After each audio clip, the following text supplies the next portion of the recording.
My spidey senses tell me we're going to learn a lot about the Marvel Universe in today's Weekender. Coming up. Time for the Weekender. The Museum of Science and Industry reopens to the public on Sunday, but Roz Varon is there right now. I have no idea what I'm going to see when I turn around. Let's with a look at a brand new exhibit. Hey, Roz. I have to explain this, okay? Because this morning when I talked about being here at the museum for this Marvel Universe exhibit, Tanya challenged me to wear a costume. And out of all the multitude of costumes I have, I don't have one superhero. So this was the next best thing. But this is the coolest exhibit. It goes through 80 years of the Marvel Universe with hundreds of props and costumes and all kinds of things. And we'll talk about that after we take a look at what else is happening this weekend. Take a look. The Iditarod shopping cart race is a little different this year. Instead of the outdoor food drive charity race through Westtown and Ukrainian Village, this year's teams will show up at the Greater Chicago Food Depository Saturday morning with masks to compete to see who can get the most food donations. Then watch the virtual award ceremony Saturday night at 7 on the Iditarod Twitch channel.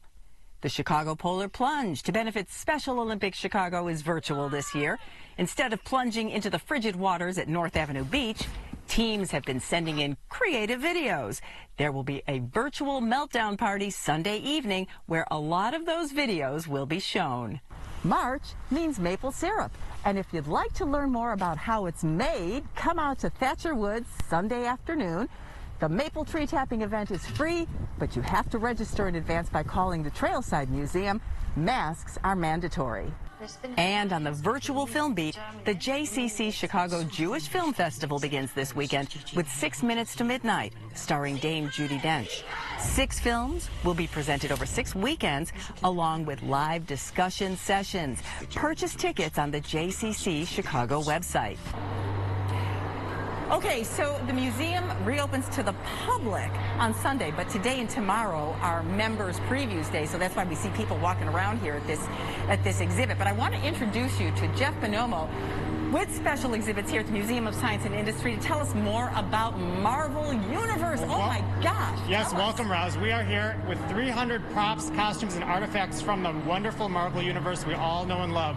From the inception with the first comic book all the way to some great stuff, including Black Panther, which we are standing in that section right now. So there is something for everyone and then some. Yeah, a lot of people wanted to take pictures over here. Wakanda forever. Yeah, there are some great photo ops, including Spider-Man as well and Thing, so you'll have to have your camera ready when you're in the exhibit. I want to talk a little bit about these costumes over here because I've noticed several displays where we have costumes. These are the real costumes. Yes, these are the real costumes, and these are some of the more popular ones in the show. Of course, the Black Panther there in the middle, you can really see the detail when you're here up close. You can actually see the Wakanda alphabet printed on the costume. Ruth Carter actually won an Academy Award for her costuming of Black Panther. That's amazing. And some of the other original things that we see here are original artwork.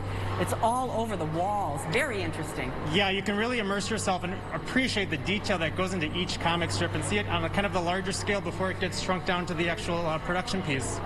And we learn the history of these iconic characters, like who was the first superhero? That's very interesting. Captain America and Iron Man were some of the early ones, but it's interesting to hear about the history of Marvel, too, and how they almost lost it all and then kind of had a resurgence in the 60s. You know, it's fascinating. I kind of had the Reader's Digest version as I toured this, but, I mean, you could spend a lot of time here. Yeah, I think there's something for every type of Marvel fan, whether you're just more about the movies or if you really love all things Marvel. You can spend a good amount of your visit here in the Marvel exhibition. And they don't have to rush because it's open for a long time, right? Through how long? Yeah, we are here through October 24th. All right, that's awesome. And only 25% capacity to keep it nice and safe here. So you've got to make your reservations in advance. And I have seen other people besides myself come in costume. Judy, Terrell, back to you in the studio. All right, we love it. Keeping the fun meter up. Yeah. All right, thanks, Roz.